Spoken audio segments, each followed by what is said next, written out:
ഏറ്റവും പ്രിയപ്പെട്ടവരെ, പരിശുദ്ധാത്മാവിനുള്ള നൊവേന നമ്മൾ ഇന്ന് ആരംഭിക്കുകയാണ്. ഈശോയുടെ സ്വർഗാരോഹണ തിരുനാൾ ദിവസം മുതൽ പെന്തക്കോസ്ത് ദിനം വരെ നമ്മൾ നൊവേനയുടെ 9 ദിവസങ്ങളിലൂടെ കടന്നു പോകുമ്പോൾ, കർത്താവെ, ഞങ്ങളിലേക്ക് ദൈവത്തിന്റെ പരിശുദ്ധാത്മാവിന്റെ വലിയ നിറവ് നൽകണമേ എന്ന് നമുക്ക് പ്രാർത്ഥിക്കാം. വളരെ പ്രത്യേകമായിട്ട് ഈ കാലഘട്ടത്തിൽ പരിശുദ്ധാത്മാവ് വ്യക്തി ജീവിതങ്ങളിൽ വലിയ അനോയിന്റിങ് നടത്തപ്പെടുവാൻ വേണ്ടി നമ്മൾ പ്രാർത്ഥിക്കുന്ന ഒരു സമയം കൂടിയാണ്. നമുക്ക് പ്രാർത്ഥിക്കാം. പരിശുദ്ധാത്മാവെ വരണമേ, അങ്ങയുടെ വിശ്വസ്തതയുടെയും സ്നേഹത്തിന്റെയും അഗ്നിയാൽ ഞങ്ങളെ ജ്വലിപ്പിക്കണമേ. അങ്ങയുടെ സാന്നിധ്യത്താൽ ഭൂമുഖം നവീകരിക്കണമേ. പിതാവേ, അങ്ങയുടെ വിശ്വസ്തരുടെ ഹൃദയങ്ങളെ അവിടുന്ന് ആത്മാവിന്റെ വെളിച്ചത്താൽ നയിക്കുമല്ലോ. അങ്ങേ ആത്മാവിനെ ഞങ്ങൾക്കും തരണമേ. അങ്ങേ ദിവ്യ പ്രചോദനത്താൽ സത്യത്തെ തിരിച്ചറിയാനും നല്ലത് രുചിച്ചറിയാനും എപ്പോഴും അങ്ങേ സാന്ത്വനത്തിന്റെ പരിമളം അനുഭവിക്കാനും ഞങ്ങൾക്കിടയാകട്ടെ. ഞങ്ങളുടെ കർത്താവായ ഈശോ മിശിഹാ വഴി പ്രാർത്ഥന ഞങ്ങൾ അങ്ങേക്ക് സമർപ്പിക്കുന്നു. നമുക്ക് ഒരുമിച്ച് ഈ നൊവേനയിൽ പങ്കെടുക്കാം. ദൈവത്തിന് ഞാൻ എല്ലാ ദിവസവും ഫേസ്ബുക്കിലെ ലൈവിലൂടെ പരിശുദ്ധാത്മാവിന്റെ നൊവേന ചൊല്ലും.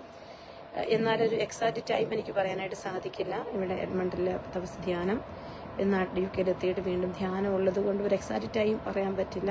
നിങ്ങൾ ഈ നൊവേനയിൽ പങ്കെടുക്കാൻ ആഗ്രഹിക്കുന്നവർ സമയം പോലെ ഓരോ ദിവസത്തിലെയും നൊവേനയിൽ പങ്കുചേർന്ന് പ്രാർത്ഥിക്കുന്നത് ബ്ലെസ്സിങ് ആയിട്ട് മാറുമെന്ന് എനിക്ക് പ്രത്യേകമായിട്ട് പറയാനായിട്ടുണ്ട്. സമൂഹ പ്രാർത്ഥന. ഞങ്ങളുടെ സൃഷ്ടാവും പിതാവും സംരക്ഷകനുമായ ദൈവമേ, ഞങ്ങൾ അങ്ങേ സ്തുതിക്കുന്നു. അവിടുത്തെ സ്നേഹം ഞങ്ങൾക്ക് വെളിപ്പെടുത്താനായി മനുഷ്യാവതാരം ചെയ്ത ഈശോയെ ഞങ്ങൾ അങ്ങേ ആരാധിക്കുന്നു. ഞങ്ങളുടെ രക്ഷകനും നാഥനുമാണ് ഈശോ എന്ന തിരിച്ചറിവ് ഞങ്ങൾക്ക് നൽകുന്ന പരിശുദ്ധാത്മാവെ, ഞങ്ങൾ അങ്ങേക്ക് നന്ദി പറയുന്നു. ലോകസ്ഥാപനം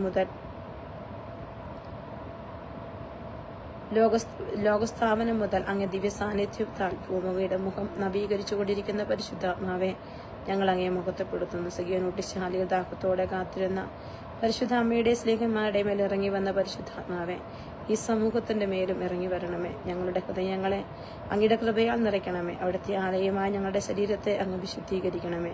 പിതാവിന്റെയും പുത്രന്റെയും ആത്മാവെ, ഞങ്ങൾക്ക് ആഴമുള്ള ദൈവസ്നേഹ അനുഭവത്തിലും വിശ്വാസത്തിലും വളരാൻ കൃപ തരണമേ. ആമേൻ. വചനഭാഗം. ഇന്ന് നമുക്ക് ധ്യാനിക്കാനുള്ള വചനഭാഗം. നിങ്ങൾ എന്നെ സ്നേഹിക്കുന്നെങ്കിൽ എൻ്റെ കൽപ്പന പാലിക്കും. ഞാൻ പിതാവിനോട് അപേക്ഷിക്കും, എന്നേക്ക് നിങ്ങളോടുകൂടെ ആയിരിക്കാൻ മറ്റൊരു സഹായകനെ അവിടെ നിങ്ങൾക്ക് തരികയും ചെയ്യും. ഈ സത്യാത്മാവിനെ സ്വീകരിക്കാൻ ലോകത്തിന് സാധിക്കുകയില്ല, കാരണം അതവനെ കാണുകയോ അറിയുകയോ ചെയ്യുന്നില്ല. എന്നാൽ നിങ്ങൾ അവനെ അറിയുന്നു, കാരണം അവൻ നിങ്ങളോട് വസിക്കും, നിങ്ങളായിരിക്കുകയും ചെയ്യും. ഞാൻ നിങ്ങളെ അനാഥരായി വിടുകയില്ല. ഞാൻ നിങ്ങളുടെ അടുത്തേക്ക് വരും. അല്പസമയം കൂടി കഴിഞ്ഞാൽ പിന്നെ ലോകം എന്നെ കാണുകയില്ല, എന്നാൽ നിങ്ങൾ എന്നെ കാണും. ഞാൻ ജീവിക്കുന്നു, അതിനാൽ നിങ്ങളും ജീവിക്കും. ഞാൻ എൻ്റെ പിതാവിലും നിങ്ങൾ എന്നിലും ഞാൻ നിങ്ങളിലുമാണെന്ന് ആ ദിവസം നിങ്ങൾ അറിയും. എൻ്റെ കൽപ്പനകൾ സ്വീകരിക്കുകയും പാലിക്കുകയും ചെയ്യുന്നവരാണ് എന്നെ സ്നേഹിക്കുന്നത്. എന്നെ സ്നേഹിക്കുന്നവൻ എൻ്റെ പിതാവും സ്നേഹിക്കും. ഞാൻ അവനെ സ്നേഹിക്കുകയും എന്നെ അവന് വെളിപ്പെടുത്തുകയും ചെയ്യും. യൂദാസ് അവനോട് പറഞ്ഞു, കർത്താവേ, നീ നിന്നെ ഞങ്ങൾക്ക് വെളിപ്പെടുത്താൻ പോകുന്നു, എന്നാൽ ലോകത്തിന് വെളിപ്പെടുത്തുകയില്ല എന്ന് പറഞ്ഞത് എന്താണ്?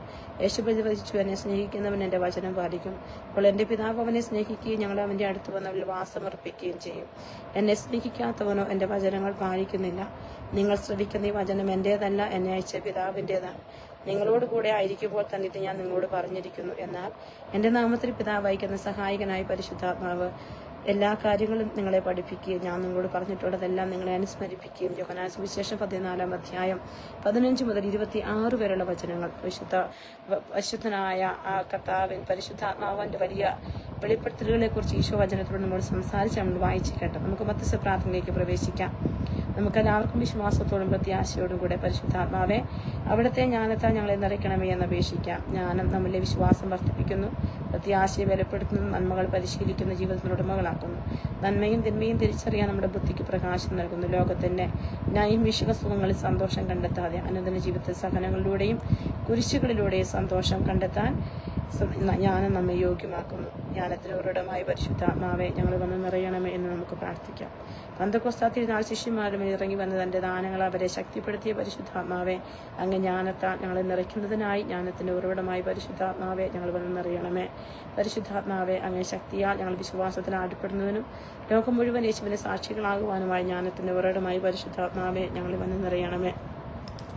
പാപത്തെക്കുറിച്ചും നീതിയെക്കുറിച്ചും ന്യായവിധിയെക്കുറിച്ചും ഞങ്ങൾക്ക് അവബോധമുണ്ടാകുന്നതിനും അന്ധകാരം നിറഞ്ഞ ഈ ലോകത്തിൽ ദൈവനീതിയിലും വിശ്വസ്തതയിലും ജീവിക്കുന്നതിനായി ജ്ഞാനത്തിന്റെ ഉറവിടമായ പരിശുദ്ധാത്മാവെ, ഞങ്ങൾ വന്ന് നിറയണമേ. ഞങ്ങൾ പരിശുദ്ധാത്മാവിനോട് ചേർന്ന് വിശുദ്ധ ജീവിതം നയിക്കാൻ ജ്ഞാനത്തിന്റെ ഉറവിടമായ പരിശുദ്ധാത്മാവെ, ഞങ്ങൾ വന്ന് നിറയണമേ. സമാപന പ്രാർത്ഥന. ഓ ദൈവമേ, അങ്ങേ പരിശുദ്ധ സ്നേഹം കൊണ്ട് അങ്ങ് ഞങ്ങളുടെ ഹൃദയങ്ങളെ നിറച്ചുവല്ലോ. അങ്ങ് ഞങ്ങൾക്കായി നൽകുന്നതും ചെയ്യുന്നതുമായ അനുഗ്രഹങ്ങൾ ഓർത്ത് ഒരിക്കലും വിട്ടുപിരിയാതെ അങ്ങേ ആത്മാർത്ഥമായി സ്നേഹിക്കുവാൻ ഞങ്ങളെ സഹായിക്കണമേ. അങ്ങ് ദാനമായി നൽകിയ ജീവിതത്തിൽ ഞങ്ങളുടെ കർത്താവും ഗുരുവും സ്നേഹിതനുമായി ഈശോയെപ്പോലെ മറ്റുള്ളവരെയെല്ലാം സ്വാർത്ഥമായി സ്നേഹിക്കാനും അവരുടെ ആവശ്യങ്ങളിലെല്ലാം അവരെ സഹായിക്കുന്നതിൽ സന്തോഷം കണ്ടെത്താനും ഞങ്ങളെ സഹായിക്കണമേ എന്ന് കർത്താവായ ഈശോ മിശിഹ വഴി അങ്ങയോട് ഞങ്ങൾ പ്രാർത്ഥിക്കുന്നു. ആമേൻ. ഈശോയുടെ ഏറ്റവും പ്രിയപ്പെട്ടവരെ, പരിശുദ്ധാത്മാവിന്റെ വലിയ അനോയിന്റിങ്ങിന് വേണ്ടി കത്തോലിക്ക തിരുസഭയും ലോകമെമ്പാടുമുള്ള മക്കൾ അനേകർ പ്രാർത്ഥിക്കുമ്പോൾ നമുക്കും പ്രാർത്ഥിക്കാം. കർത്താവെ, സഖ്യോൻ ശാലയിൽ ഒരുമിച്ചിരുന്ന പരിശുദ്ധ അമ്മയുടെ ശിഷ്യരുടെ മേൽ ആത്മനിറവുണ്ടായതുപോലെ ഞങ്ങളുടെ ജീവിതത്തിൽ ഞങ്ങൾക്ക് കർത്താവ് ആഗ്രഹിക്കുന്നിടത്തോളം ആത്മാവിന്റെ വലിയ നിറവുണ്ടാകാൻ പ്രാർത്ഥിക്കാം. എല്ലാ മക്കളെയും പരിശുദ്ധാത്മാവ് നയിക്കട്ടെ. നിങ്ങൾക്ക് സാധിക്കുമെങ്കിൽ പറ്റുമെങ്കിൽ നിങ്ങൾ നിങ്ങളുടെ പ്രിയപ്പെട്ട കൂടി നൊവേനയുടെ 1-ാം ദിവസം ഷെയർ ചെയ്യുക. അത് മറ്റുള്ളവർക്ക് ഉപകാരപ്രദമായി മാറട്ടെ. ഈശോ മിശിഹായ്ക്കും സ്തുതിയായിരിക്കും.